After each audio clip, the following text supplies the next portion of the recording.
जय हिंद दोस्तों। आज मैं आप सभी को पढ़ाने वाला हूँ रसायन विज्ञान क्लास 12th का है। वेरी मोस्ट इंपॉर्टेंट प्रश्न है, तो वीडियो को बिल्कुल भी स्किप नहीं करना और वीडियो को अंत तक जरूर देखना। 100% यही प्रश्न आपके बोर्ड एग्जाम में टपक से टपकने वाला है। और देखिए यहाँ पर मैंने लिखा है पार्ट 1 यानी कि पहला चैप्टर यानी पहला पार्ट आपको दे रहा हूँ, तो ध्यान से देखना और वीडियो को बिल्कुल भी स्किप नहीं करना। और एक काम कर लेना है, जो क्वेश्चन मैं करवा रहा हूँ ना, ये सभी क्वेश्चन क्या है, वेरी मोस्ट इंपॉर्टेंट प्रश्न है। तो आपको क्या करना है, अपने नोट कॉपी में इस प्रश्न को नोट करते जाना है, क्योंकि अगर आप नोट करोगे ना तो आपको जल्दी याद करने में सुविधा मिलेगा और क्वेश्चन को बार देखने की जरूरत भी नहीं पड़ेगी। तो एक बार आपको जो ना नोट कर लेनी सभी क्वेश्चन को, तो अच्छे तरीके से समझ में आ जाएगा। और इसमें जो पॉइंट है वो सारे पॉइंट मैं बता दूंगा कि लिखने कैसे है और किस प्रकार से क्वेश्चन आता है। ये सभी क्वेश्चन जो है ना 2023 में टपक से टपकने वाला है। तो एक काम करना है आपको। सबसे पहला तो अगर चैनल पर नए हो तो जल्दी से जाकर के सब्सक्राइब कर लेना, देन एक लाइक कर देना और ज़्यादा से ज़्यादा दोस्तों को शेयर कर देना, जिससे कि क्या है कि आने वाला वीडियो का नोटिफिकेशन आप लोगों को सबसे पहले मिले फ्रेंड। तो चलिए वीडियो को स्टार्ट करते हैं और पॉइंट टू पॉइंट पूरा क्वेश्चन दिखा देता हूं कि किस प्रकार से क्वेश्चन आता है और कैसे कैसे क्वेश्चन है और किस प्रकार से आप लिखोगे, जो कि 100% यानी कि 100 में से 100 नंबर अच्छे तरीके से गेन कर पाओगे। देखिए फ्रेंड, सबसे पहले मैं आपको एक पॉइंट बताता हूं, ध्यान से सुनना। तो देखिए मैंने यहाँ पर लिखा है यूपी बोर्ड 2023 में टपक से टपकने वाला प्रश्न है। टॉप 10 क्वेश्चन मैंने लिख रखा है, जो कि मोस्ट इंपॉर्टेंट है। बोर्ड एग्जाम में यही प्रश्न आपको देखने को मिलेगा, तो अच्छे तरीके से इसको ध्यान से नोट कॉपी में जरूर नोट कर लेना। अब देखिए यहाँ पर मैंने लिखा है केमिस्ट्री का 100% पक्का आएगा, तो आएगा सच में, ये 100% आएगा। तो आपको क्या करना है, इस क्वेश्चन को पूरा नोट कॉपी में नोट कर लेना है। अगर आपने नोट नहीं किया ना तो फिर आपको दिक्कत हो जाएगा, क्योंकि मैं वेरी मोस्ट इंपॉर्टेंट प्रश्न बता रहा हूँ। तो ध्यान से बिल्कुल भी स्किप नहीं करना और अच्छे तरीके से पूरा वीडियो को वॉच करना है और लास्ट तक जरूर देखना। अंत में एक पॉइंट ऐसा बताऊँगा जो कि आपको जो है ना पूरे में से पूरे नंबर दिला देगा।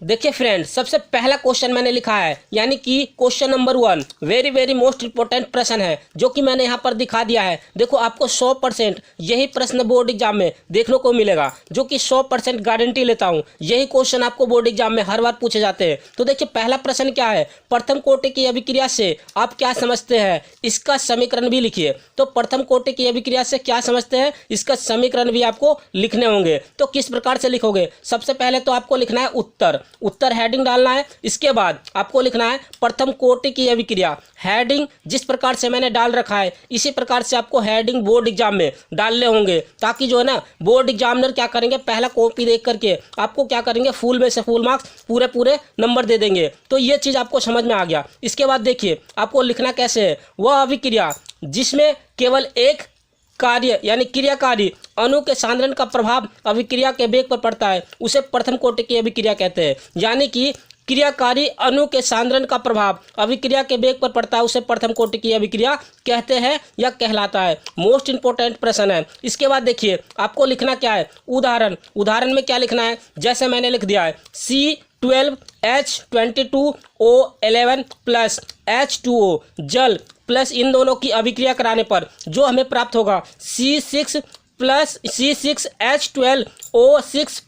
C6H12O6, ये जो है हमारा समीकरण है, जो कि ये उदाहरण है। बहुत ही ज़्यादा इंपॉर्टेंट है, बोर्ड एग्जाम में इसको छोड़ना नहीं है, बिल्कुल पूरे में से पूरे लिख करके आना है। क्योंकि अगर आपने स्किप कर दिया ना वीडियो को तो कुछ भी समझ में नहीं आएगा, और लास्ट तक जरूर बने रहना।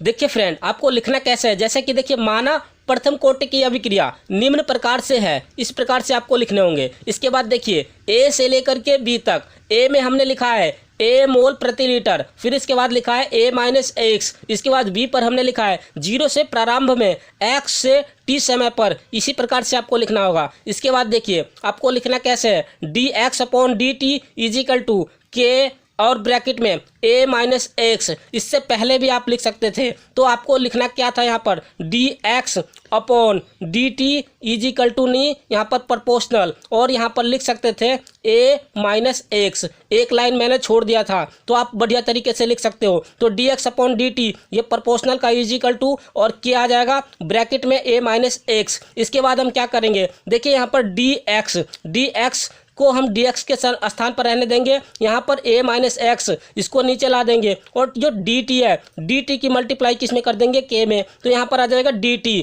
तो ये पूरा कंप्लीट आ गया समझ में। इसके बाद देखिए हमने लिखा है दोनों पक्षों का समाकलन करने पर इसी प्रकार से आपको लिखने होंगे। और समाकलन कैसे करोगे, तो समाकलन का फॉर्मूला आपको अच्छे तरीके से याद होना चाहिए। तो आपको क्या करना है, समाकलन का ये चिन्ह लगा देना है dx upon a minus x जो कि यहाँ पर दिया हुआ था बराबर k, और k को हमने क्या करा बाहर ले लिया, समाकलन का चिन्ह और dt इस प्रकार से लिख देंगे। इसके बाद देखिए d upon a minus x का समाकलन होता है माइनस का लॉग e बेस a की पावर x यानी a माइनस एक्स, फिर ब्रैकेट बंद इज इक्वल टू k का k, और ये dt का क्या हो जाएगा, यानी dt का हमारा समाकलन हो जाएगा t प्लस में जब भी समाकलन निकालते हैं ना तो c कॉन्सोनेंट होता है, यानी कि कॉन्सोनेंट होता है। तो इसी प्रकार से हम लिख देंगे। और आगे की प्रोसेस पूरा लास्ट तक जरूर देखना, क्योंकि वीडियो बिल्कुल भी स्किप नहीं करना, क्योंकि वेरी मोस्ट इंपॉर्टेंट प्रश्न बता रहा हूँ और ध्यान से देखते जाना।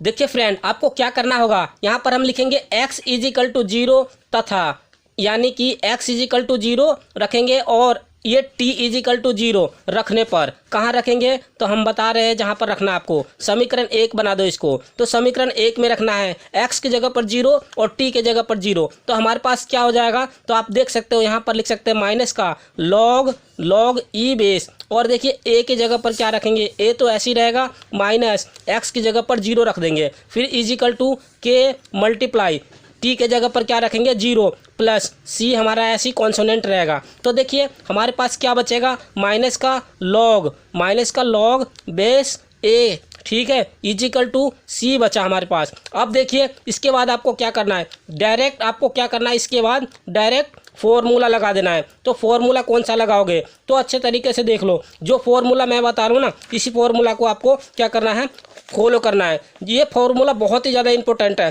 क्योंकि ये पूछ सकता है आपके एग्जाम में। जैसे मान लीजिए प्रथम कोटि की अभिक्रिया का सूत्र क्या है, तो लास्ट वाला फॉर्मूला आपको याद होना चाहिए। तो हम लिख सकते हैं k is equal to 2.303 upon t 1/2 half, इस प्रकार से लिख सकते हो और इसका आंसर राइट हो जाएगा। वेरी मोस्ट इंपॉर्टेंट प्रश्न है, बहुत ही ज़्यादा एग्जाम में पूछा जाता है। तो ये 100% इसको पक्की तरीके से याद कर लो, 101% गारंटी है यही प्रश्न टपक से टपकने वाला है। चलिए अब नेक्स्ट प्रश्न की ओर चलते हैं और आपको स्टेप बाय स्टेप इसी प्रकार से दिखा देता हूँ।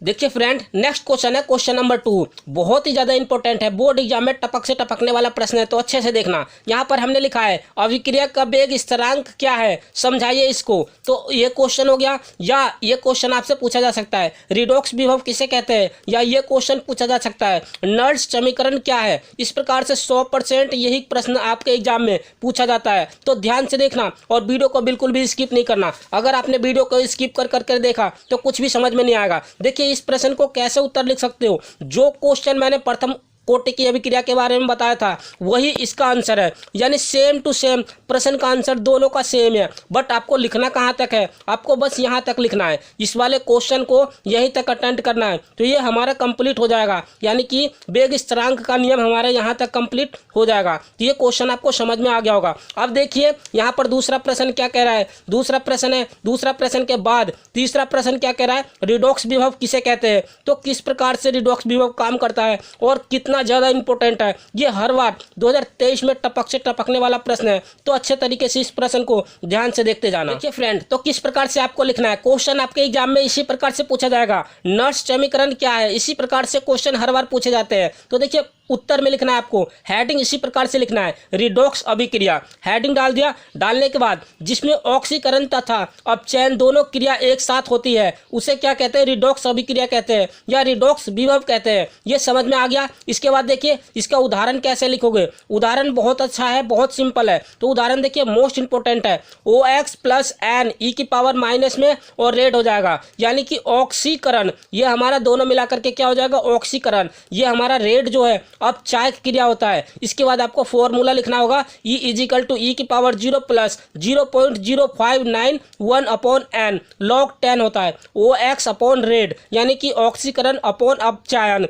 इसे ही हम क्या कहते हैं, नर्स का समीकरण भी कहते हैं। मोस्ट इंपोर्टेंट है, बोर्ड एग्जाम में टपक से टपकने वाला प्रश्न है, तो अच्छे तरीके से देख लो। ये पार्ट 1 करवा रहा हूँ और रेगुलर वीडियो में डालूंगा। ये केमिस्ट्री का क्लास 12 का है, मोस्ट इंपोर्टेंट प्रश्न है, तो अच्छे तरीके से इस प्रश्न को नोट कॉपी में नोट जरूर करते रहना।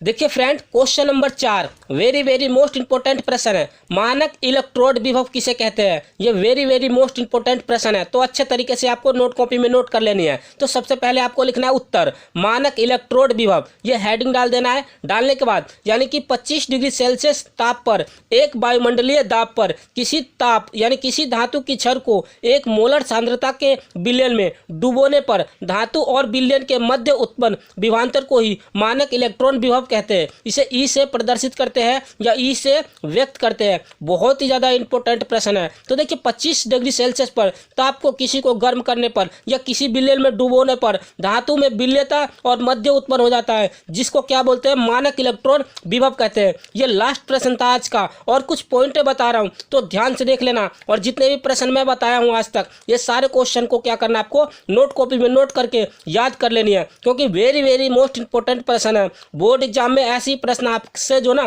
पूछा जाएगा। केमिस्ट्री का क्वेश्चन जो है ना, मैं लगातार वीडियो अपलोड करूंगा डेली टू डेली। आप लोगों को क्या करना है, एक काम करना है, अगर चैनल पर नए हो ना तो सब्सक्राइब जरूर कर लेना। अगर आप पुराने होते हो एक लाइक कर देना और कमेंट कर देना प्यारा सा, जिससे कि क्या है कि आने वाला वीडियो का नोटिफिकेशन आप लोगों को मिलती रहेगी फ्रेंड। तो एक दो पॉइंट भी बताने वाला हूँ, उस पॉइंट को ध्यान से सुन लेना।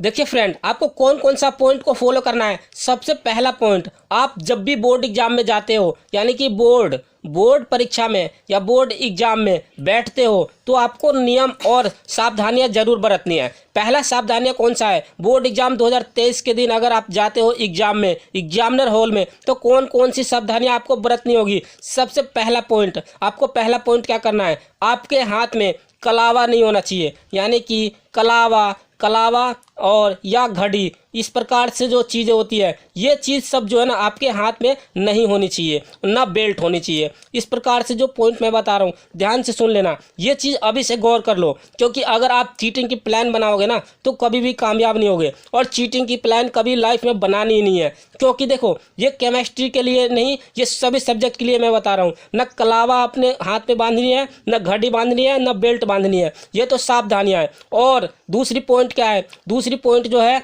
हमारा पहला पॉइंट हो गया। दूसरा पॉइंट, आपको साफ एवं स्वच्छ लिखना है, साफ एवं सुंदर लिखना है। आपको एग्जाम में कैसे लिखना है, साफ एवं सुंदर हैंड राइटिंग में, क्योंकि अच्छे लिखोगे ना तो एग्जामिनर भी क्या करेंगे, फुल में से फुल मार्क्स आपको मिल जाएगा और दे करके चले जाएगा। और जो क्वेश्चन आपको याद नहीं है उस क्वेश्चन को क्या करेंगे, तीसरा पॉइंट है, जो क्वेश्चन आपको याद नहीं है उस क्वेश्चन को क्या करेंगे, हम खुद से बनाने की कोशिश करेंगे। यानी कि बनाना है, उस क्वेश्चन को छोड़ना नहीं है, आपको राइट करके आना है उस क्वेश्चन को कैसे भी करके। ऑब्जेक्टिव प्रश्न आपके एग्जाम में हर बार पूछे जाते हैं, 2 से 3 प्रश्न। तो आपको क्या करना है, यानी कि बहुविकल्पीय प्रश्न जो होगा, बहुविकल्पीय, तो उस प्रश्न को क्या करोगे आप तुक्का नहीं लगाना कभी भी। जो प्रश्न आपको लगता है कि सही है उस पर टिक लगा करके आना, अन्यथा आपका गलत हो जाएगा। तो ये बिल्कुल भी नहीं करना। ये 4-5 सावधानियां था जो कि आपको फॉलो करना है। तो चलिए इसी के साथ वीडियो को समाप्त करता हूं। अगर वीडियो अच्छा लगा होगा तो जल्दी से जा करके क्या कर देना,